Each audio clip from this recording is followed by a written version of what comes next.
In the summer of 2012, Marvel Comics launched the Marvel Now initiative, in which several long-running series got rebooted with new creative teams and new #1 issues in the wake of the Avengers vs. X-Men storyline. If you don't remember the Avengers vs. X-Men storyline, here's a quick refresh. The cosmic hero Nova arrived on Earth to warn of the return of the godlike cosmic entity known as the Phoenix. It was discovered that the Phoenix was targeting a young psychic mutant named Hope Summers. The X-Men wanted Hope to join with the Phoenix in order to reactivate the mutant population, which was still reeling from the effects of the House of M storyline. The Avengers, fearing the possible damage wrought from an inexperienced youth obtaining the power, opposed the X-Men.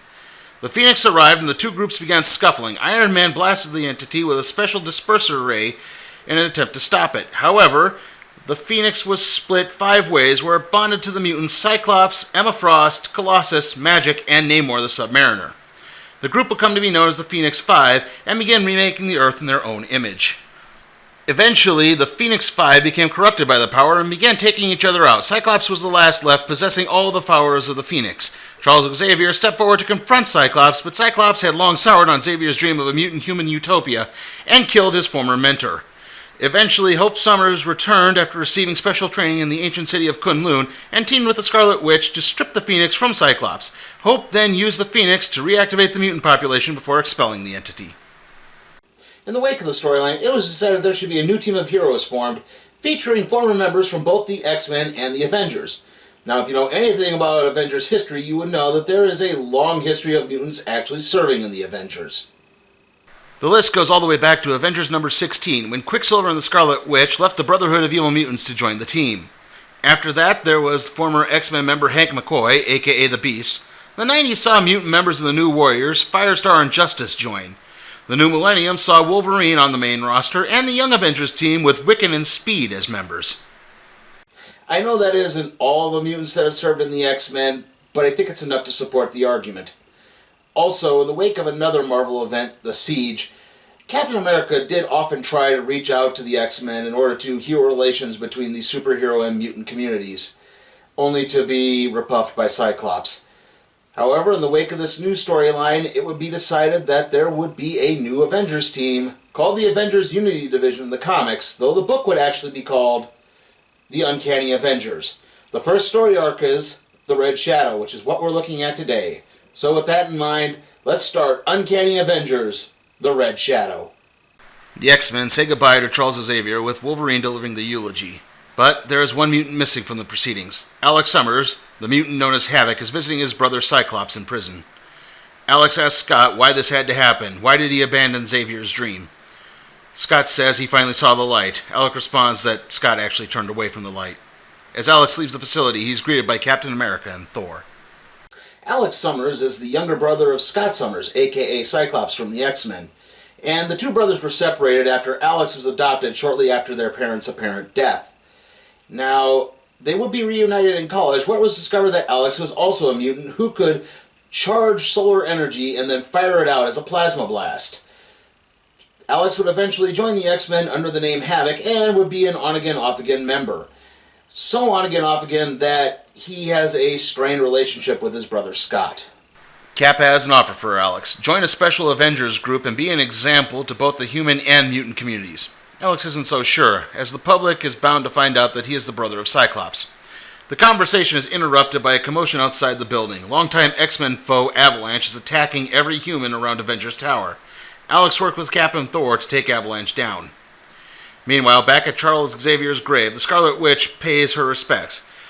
She knows that she's not fully welcome in the mutant community, and that's why she didn't attend the funeral. This is confirmed as Rogue appears and begins taking Wanda to task for her role in the House of M storyline.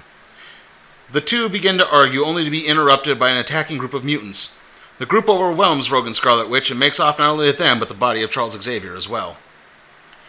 The group returns to its secret headquarters, where their leader begins dissecting Charles's body and harvesting his brain. The Red Skull has plans for the brain of Xavier. As you may recall, way back in episode 4 of the Random Trade Review, I reviewed the Captain America Winter Soldier storyline, which began with the Red Skull's assassination at the hands of the titular Winter Soldier. So what happened? Well, at the last second, the Skull was actually able to transfer a portion of his mind into the body of the mastermind behind the assassination, Alexander Lukin.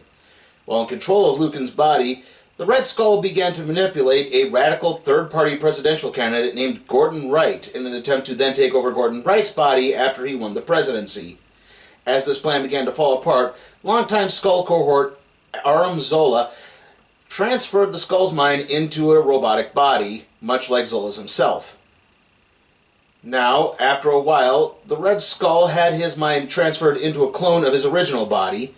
The one that was assassinated was actually a clone of Steve Rogers. And that is what leads us to the image you see here. The Avengers clean up the damage from Avalanche's attack. Wolverine tries using his enhanced tracking skills to locate survivors, but turns up nothing. He also notes that Avalanche had reformed up until this point, so something or someone may be responsible for this. Cap vows to track down whoever's behind the attack, and informs Logan about the new Avengers Unity division that Havoc is going to lead. Meanwhile, several reports begin airing on television around the world. The reports blame mutants for the attack. This causes viewers to begin attacking mutants in their vicinity. That's because the Red Skull is really making the reports. Somehow, he's gained the psychic abilities of Charles Xavier. Elsewhere, Rogue is being interrogated by two of the Skull's minions. She manages to make minor contact with one whose body is made of water, and Rogue uses this ability to try and escape. The Red Skull, however, turns his attention to the Scarlet Witch.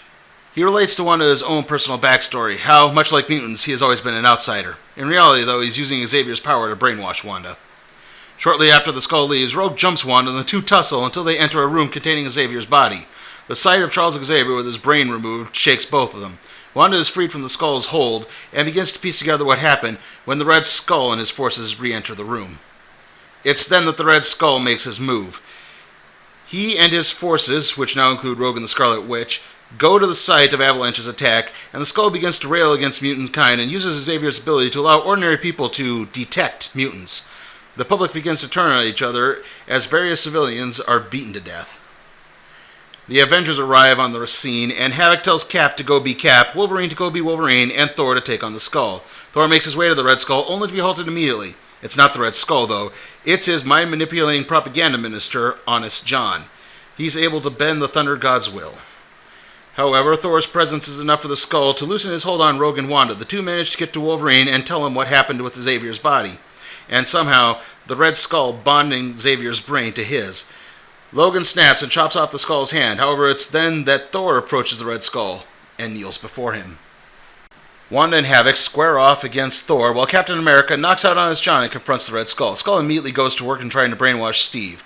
Cap tries to fight off the mind control until Havoc manages to blast the Skull. This allows Cap to deck the Skull, who then flees, loosening his psychic grip on Thor in the process.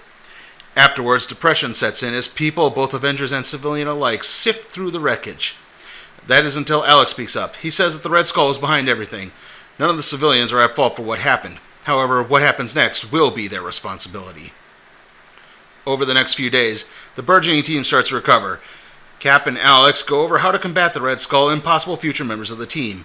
Thor vows to aid Wolverine in ensuring Charles Xavier's legacy, and Scarlet Witch tries to smooth things over with Rogue, only to be rebuked. Flash forward 3 months. New York City is a virtual wasteland. Havoc, Scarlet Witch, and a mutant named Sunfire make their way through the destruction, where they find the decayed corpse of longtime Avengers foe Immortus. Immortus left some scribbled pictures of the Red Skull. The pictures depict the day the onslaught began. Oh, goody. Onslaught. Okay, in a nutshell, Onslaught is the physical manifestation of the darker aspects of Charles Xavier's personality that contained the fear and anger he actually had towards the human race, and an aspect of Magneto's personality that the two came into contact with during a psychic confrontation. Onslaught would then go on to run roughshod through the Marvel Universe, killing several heroes in his wake. Now, in case you're wondering, I really have no intention of ever reviewing the Onslaught storyline. Much like Age of Apocalypse, it's just too dang long. Somewhere between 40 to 50 issues by my count. And that doesn't even account to things like Heroes Reborn or Heroes Return, which spun off of the event. We are now going to take a brief interlude here to go over some new characters entering the story at this point. First off, there's a founding Avengers member, the Wasp. Except I'm going to actually save most of her profile for a later story. Up next, we have Simon Williams, a.k.a. Wonder Man. Now, not that Wonder Man. Simon Williams was the heir to a weapons manufacturing company that was going bankrupt. Around that time, Williams got in contact with longtime Captain America foe, Baron Zemo. Zemo imbued Simon with ion-based abilities, which transformed his body. Simon then rechristened himself Wonder Man and... No! Wonder Man initially started out as a villain for the Avengers, but then quickly changed sides and wound up joining the team. I would also be remiss if I didn't bring up Simon's younger brother, Eric, who was the black sheep of the Williams family. He would acquire a special energy scythe that could put people in a coma with a mere touch. Eric dubbed himself the Grim Reaper, and despite his brother's efforts, he has been a constant thorn in the Avengers' side. Our last new character is Yoshida Shiro, son of a powerful Japanese political family and part-time X-Men member Sunfire. Sunfire can fly, he can emit a hunger-inducing beam, and he can channel solar radiation into a plasma blast. In the stories leading up to this, Sunfire had recently lost his legs in a fight with longtime villain Lady Deathstrike, and he then briefly became a new horseman for Apocalypse. He would eventually get better. And now back to the story. Wasp and Wonder Man arrive at the new Avengers headquarters, Avengers Mansion, to lend some support for Scarlet Witch, who's still receiving a cold shoulder from some of the mutant members of the new team. Upon their arrival, the two immediately begin squabbling with Rogue, who's trying to hang a portrait of Charles Xavier on the wall. It falls to Havoc to try to smooth things over. Meanwhile, Wolverine is in Tokyo trying to locate Yoshida Shiro, Sunfire. He offers the fallen mutant a spot on the new Unity Squad. Shiro is unsure until Logan brings up what happened to Charles Xavier's body. Okay, one last note here, guys. I am aware that I skipped over a subplot at the beginning of this part involving longtime Avengers foe Kang the Conqueror. Look, Kang has such a complicated backstory that to really go into it, I think it should be better served in a story that he plays a bigger role in, not just one he's in for only a couple pages. Okay? Okay. Back at the mansion, Captain America calls a special meeting to talk to Rogue and Scarlet Witch about not participating in the public reveal of the new Unity team. Havoc says no dice. The team is meant to show that humans and mutants can work together, even if those mutants might have a sketchy history. Havoc stands firm and the public reveal begins with Wolverine and Sunfire also arriving for the ceremony. Just as Havoc stands up to address the press, he's interrupted by an appearance from the Grim Reaper. Reaper takes down Wonder Man, who interrupts a shot for Wanda, and several other Avengers try to jump him. He manages to take them down and approaches the stage where Rogue makes contact with Wonder Man. After absorbing Wonder Man's power, she gets up and decks the Grim Reaper, who falls backward and breaks his neck on the corner of the stage, killing him instantly. And so concludes Uncanny Avengers Volume 1, The Red Shadow. How was it? It's really, really good. I think the story is a good jumping on point for anyone. It's easy to understand. You can, like I said, it has a good relatability to the uninitiated readers. I think there's really strong characterization throughout. In particular, Havoc, I think, comes across as really relatable, really understandable from where he's coming from, and the role he needs to play. And, the Red Skull really comes off as disturbingly menacing throughout this whole thing. Not to mention, there's really good, consistent artwork throughout most of the book, even though they did have to change artists halfway through due to shipping delays. If there is one major drawback, it's the last part of the story involving the whole public reveal and announcement and the Kang the Conqueror subplot. That really shouldn't be in this volume. That should have been in Volume 2, as really that's the start of the second story arc. I don't know why they included it in this volume. But overall, that's a pretty minor quibble, so I'm going to give Uncanny Avengers Volume 1, The Red Shadow, an A. And, now that the polls are over, let's see what we'll be actually doing next time on the Random Trade Review.